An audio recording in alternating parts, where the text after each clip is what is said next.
It's Wednesday, June 5. In the headlines, a ban on ride-share apps being used in Jamaica. CXC reverses decision to discontinue 4 subjects. In business news, we learn about how the Jamaica Social Stock Exchange allows donations to charities. Regionally, Sedima urges regional readiness for hurricane season. And in sports, last-minute call-ups ahead of the Reggae Boys' second round of 2026 World Cup qualifying matches. This is the news on PBC Jamaica. I'm Simone Absalom Gale.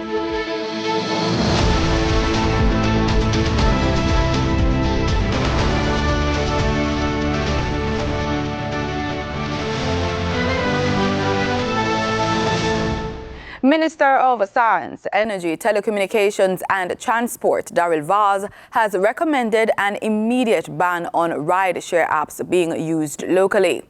Minister Vaz made the announcement during his contribution to the sectoral debate in the House of Representatives on Tuesday. The move comes a day after the police said a convicted sex offender who offered the service is implicated in a murder of a teacher, Daniel Anglin. Reports are that Ms. Anglin had chartered a cab via a ride-sharing app from her home in Hellshire, St. Catherine, on the day she went missing. Transport Minister Daryl Vaz says there are concerns about the safety of commuters who use those apps. I want to indicate very clearly that I have today written to the both telecom providers on a letter from the Assistant or Deputy Commissioner of Police indicating the concerns for national safety of our citizens. And I would like to state that this matter is not today that it came up because of the incident. I actually took a cabinet submission to cabinet 3 weeks ago. Minister Vaz says to date, only Uber has responded to a request for a meeting to discuss their operations locally. However, the Transport Authority will be meeting with the local ride-sharing entities this week as there must be some established guidelines. As a government, we are aware of the increasing popularity in the use of technology to engage personal transportation services. This government is not opposed to this. However, we are adamant that the ride-hailing services must operate within the ambit of the law. We have sought to engage ride-hailing providers, both locally and internationally, to streamline their operations within the regulatory regime. The Transport Minister says in addition to the safety concerns, other transport stakeholders are being undercut. Where lower fares are charged, and that impacts on the tourism, the economy in general, and the threat of other issues such as money laundering and terrorism. Ms. Anglin has been missing since May 13. In a video statement this week, the police said they found human remains in a densely vegetated area of Torrington District in Salt River, Clarendon on Monday. The Meteorological Service has issued a flash flood warning for low-lying and flood-prone areas of all parishes effective until 5 p.m. on Wednesday. In a press release, the Met Service explains that a broad trough across the Central Caribbean has been producing a large area of unstable weather across the region, including Jamaica, since Monday. The system is expected to remain across the area for the remainder of this week while bringing increased rainfall to Jamaica. The forecast is for periods of showers and thunderstorms to continue affecting sections of most parishes through to Thursday, with most of the activities across central and eastern parishes. Additionally, fishers and other marine interests should exercise caution as sea conditions will deteriorate due to thunderstorms and strong gusty winds. A flash flood warning means flooding has been reported or will occur shortly. Motorists and pedestrians should not attempt to cross flooded roadways or other low-lying areas as strong currents are likely. Residents in low-lying areas should be on the alert for rising waters and be ready to move quickly to higher ground. The Meteorological Service will continue to monitor this system. It's World Environment Day, and people everywhere are being urged to get involved in the restoration of the Earth's environs. The United Nations Environment Programme, in a statement, says, quote, "We cannot turn back time, but we can grow forests, revive water sources, and bring back soils. We are the generation that can make peace with land," end quote. You can join the movement through action and conversation by using hashtag Generation Restoration. The theme for this year is land restoration, desertification, and drought resilience. Locally, the National Environment and Planning Agency, NEPA, is recognizing the day under the theme, Accelerated Ecosystem Restoration. It's part of a National Environmental Awareness Week being celebrated from June 1 until June 8. Dear humankind, ours is not a short story. It's an epic tale written over eons. I, the Earth, have known you over hundreds of thousands of years. I've witnessed your achievements, your ingenuity, your pain. You are the first generation to fully understand my suffering, and you might be the last that could see my lands revived.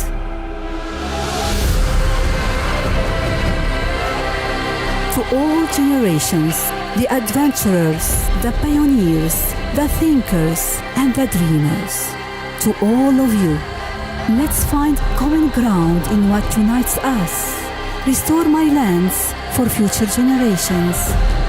A tree begins with a seed. Generation restoration begins with you.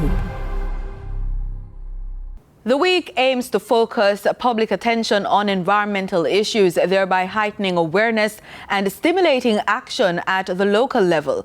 Manager of NEPA's Ecosystems Management Branch, Monique Curtis, says the symposium on ecosystems restoration being held today, June 5, seeks to, quote, highlight work being done by government and non-governmental organizations and the private sector in restoring the island's ecosystems.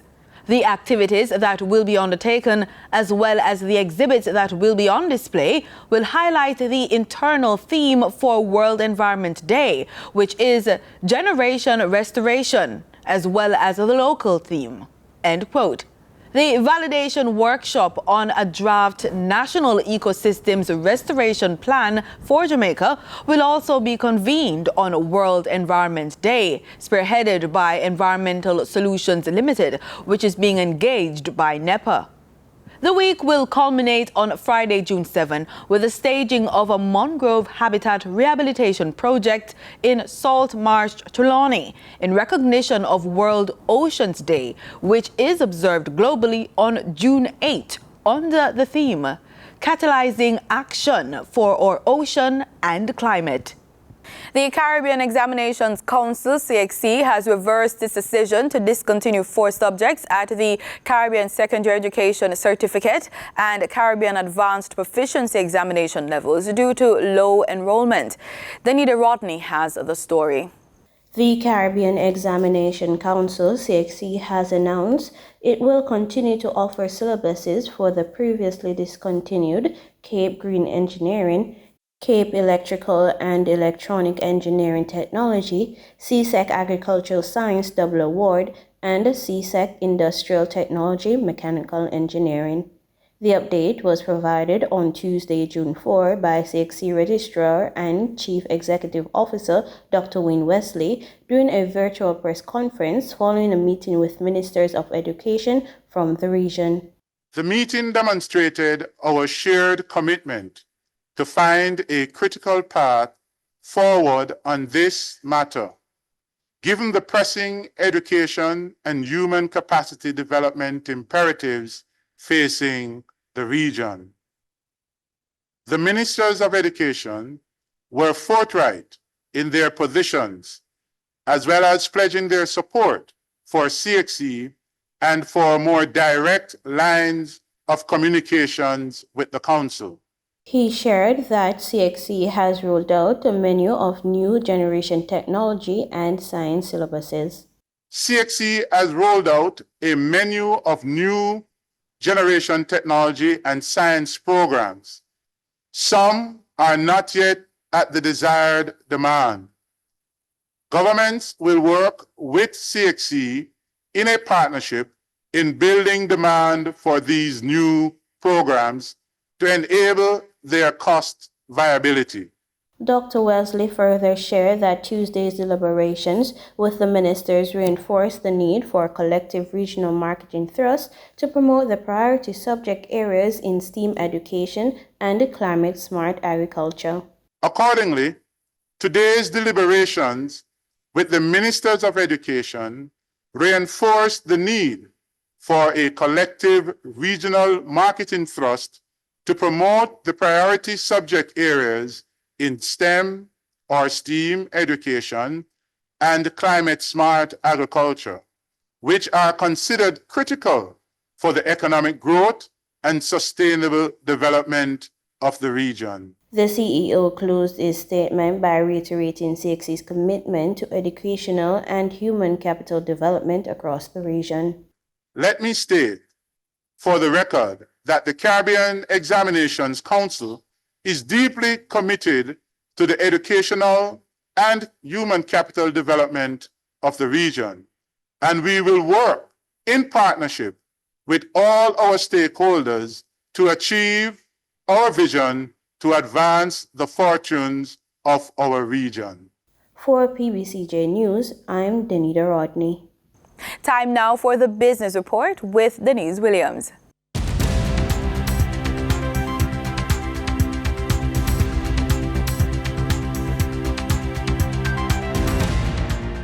Good day, everyone, and thank you for joining us on the Business Report. I'm Denise Williams, your guide through the latest happenings in the world of business. The Jamaica Social Stock Exchange is a platform that allows donations to charities in a transparent manner, with a project manager and the Jamaica Stock Exchange oversight. When you give to the listed charities, you have the ability to see how the money is managed. This innovation in the way of giving is new to the Caribbean, and we sat down with Dr. Marlene Streetforest, Managing Director of the JSE, to learn more. What is the Social Stock Exchange, Doc? The Social Stock Exchange is there to allow entities that have social projects.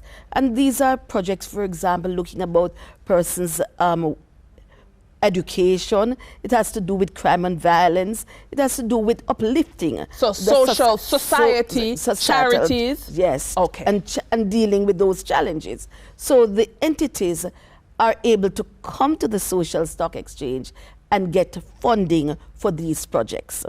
It is obviously a very good means of ensuring that as the society is helped, then the economic conditions and economic prospect of the country is also assisted. Okay, so let's break it down. If someone has a charity, yes, but they have a project, maybe they want to build a school or have a farm or do inner city tours, they can apply to the Social Stock Exchange. Yes. And when they apply, what happens? When they apply to the Social Stock Exchange, we evaluate that project. Yes. And ensure that that project has continuity, sustainability. Yes.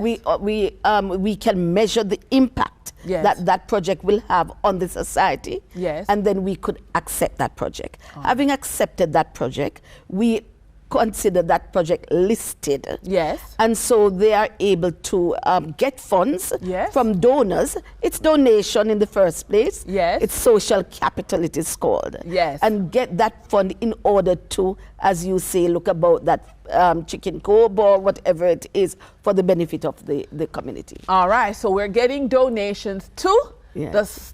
the Social Stock Exchange, which is run by the Stock Exchange. Right. All right. So my name is Denise Williams. We're here with Dr. Marlene Streetforest, and we just talked about the Jamaica Social Stock Exchange.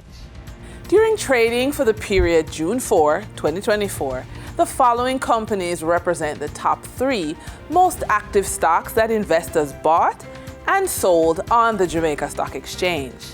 The Limners and Bards Limited with 2,397,909 units, amounting to 13.42% of the market volume for total sales for the trading day. Trans-Jamaican Highway Limited with 1,744,951 units, amounting to 9.76% of the market volume of total sales for the trading day. Everything Fresh Limited with 1,494,354 units, amounting to 8.36% of the market volume of total sales for the trading day. Over on the Twin Island Republic of Trinidad and Tobago Stock Exchange, trading on June 4, 2024, registered a volume of 137,591 shares, crossing the floor of the exchange, valued at $1,385,980 Trinidad and Tobago dollars and 71 cents. Massey Holdings Limited was the volume leader with 46,353 shares, changing hands for a value of 193,620 Trinidad and Tobago dollars and 42 cents, followed by National Enterprises Limited with a volume of 23,599 shares, being traded for 86,133 Trinidad and Tobago dollars and 35 cents. Moving from the money moves of investors, executives, and companies, we turn to the Forex market. On June 4, 2024, the Bank of Jamaica reported that US $67.2 million was bought from Forex traders, while US $91.1 million was sold to Forex traders. Buying directly from the Bank of Jamaica, foreign currency traders sold the US dollar for $156.27 and bought the US dollar for $154.91. The difference between the buy and sell rate was $1.36, which represents a profit for Forex traders for every US dollar traded. Canadian Forex traders earned a trading profit of 50 cents from transactions with the Bank of Jamaica. The Canadian dollar was sold at $114.63 and bought for $114.13. For traders looking at the British pound, they pocketed a profit of $5.61, selling it for $198.77 and buying it for $193.16. For the credit report tip of the day, let us look at the powerful technique of credit stacking, a strategic way to build and utilize your credit effectively.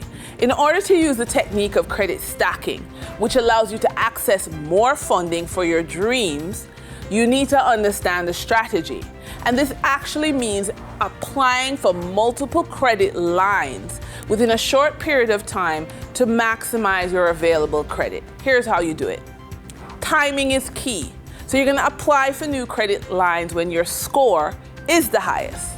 Pre-approvals also minimize hard inquiries on your credit score. And diversify. So apply for different types of credit when you are credit stacking. So that means credit cards and personal loans. Do a mix to build a robust credit profile.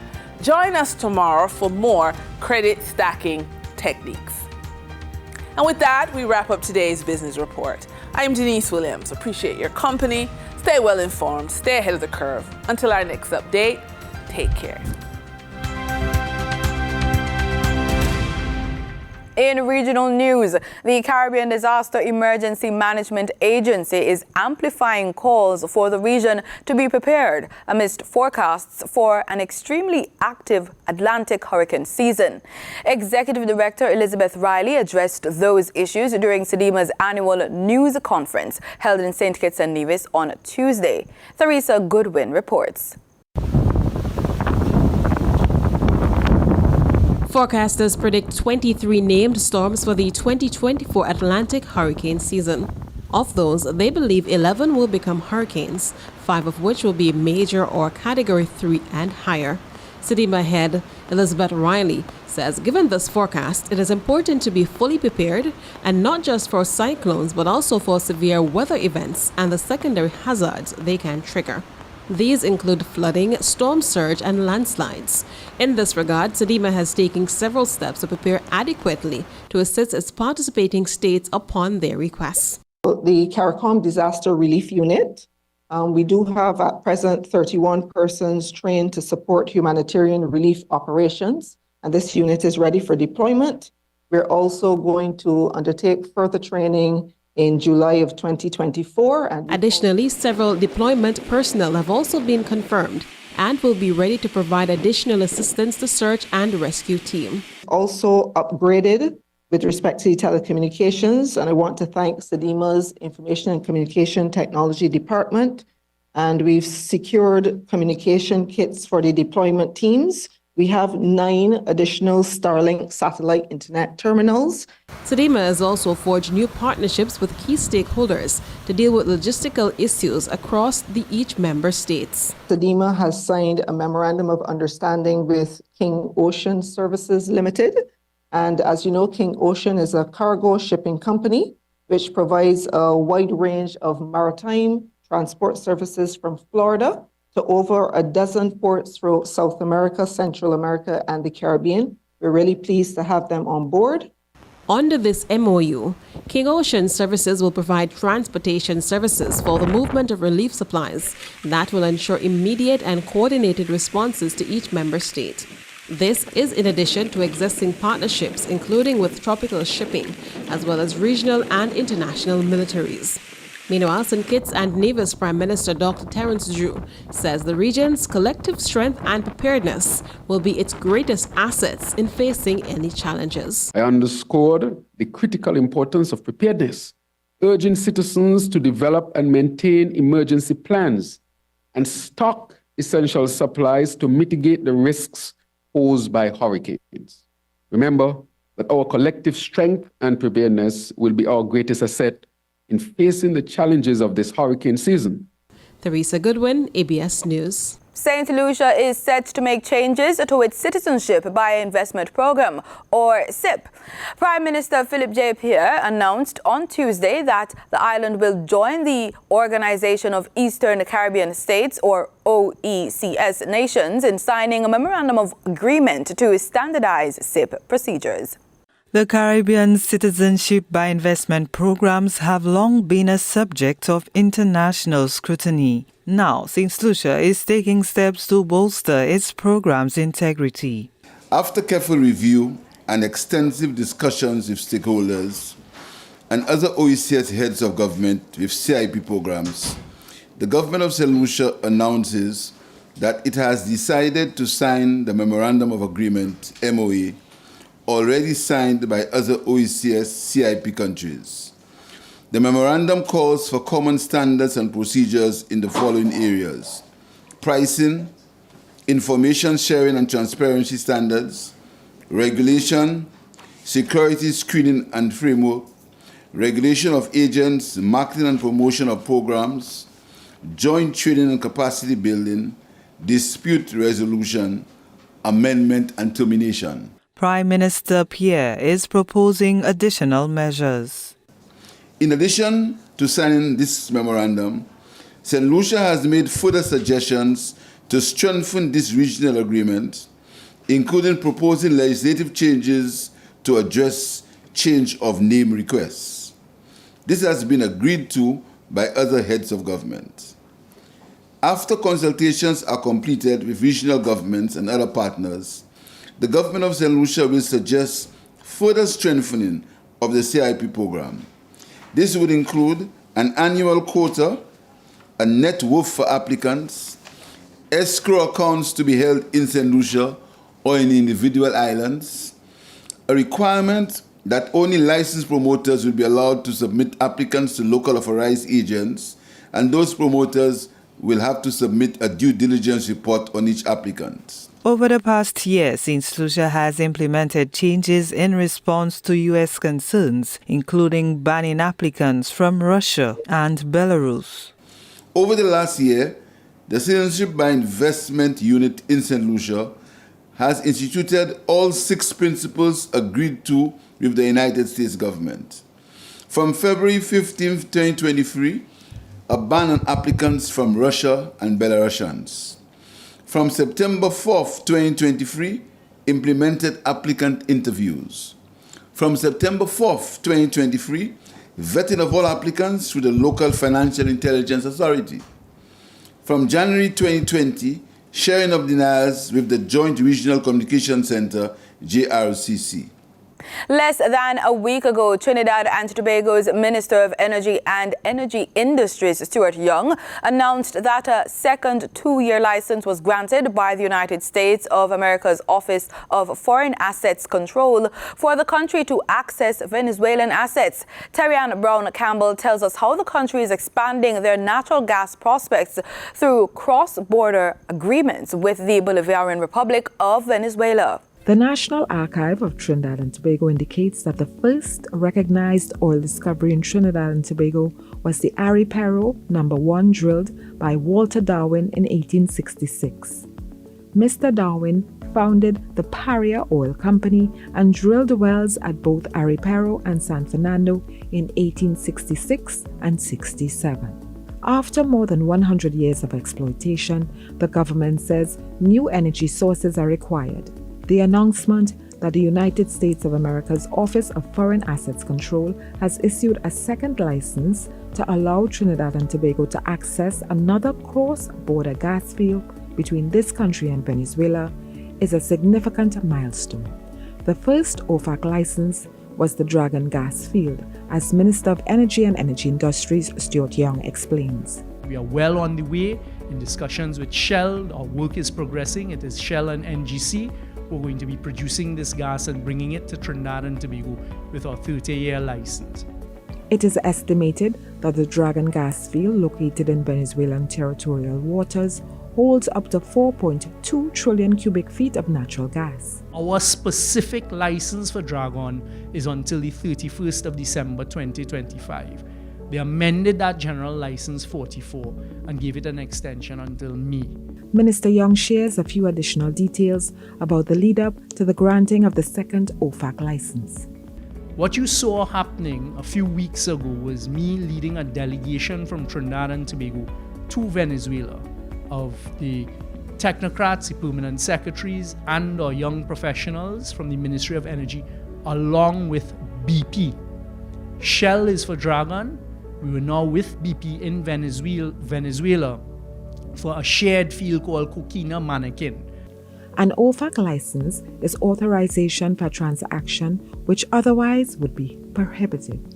There are 2 types of licenses, general and specific. We established the teams and we were progressing full speed ahead with the negotiation now for another field that runs through both Trinidad and Tobago and Venezuela called Coquina Mannequin. That is a significant field for us here in Trinidad and Tobago, with 66% of it in Trinidad and about 33% in Venezuela. Coquina Mannequin straddles the cross-border with Coquina Field in Venezuelan waters and the Mannequin Field in the maritime area of Trinidad and Tobago. In sports, we kick off with football. Cavaliers' Goodale Irving has been called up as a replacement for Seattle Sounders defender John Bell in the Reggae Boys squad as they prepare to take on the Dominican Republic and Dominica in World Cup qualification action. Irving is the second player to receive a late call-up in the last few days, with Arnett Gardens talisman Fabian Reed also included. Reed was brought in to replace New York Red Bulls striker Corey Burke. Jamaica will open the second round of 2026 World Cup qualifying tomorrow, June 6, when they host the Dominican Republic at the National Stadium in Kingston. The team will then travel to Dominica to play their second game on June 9 to complete the first 2 rounds of match days in the second round. And that's it for the news on PBCJ. Pleasant viewing.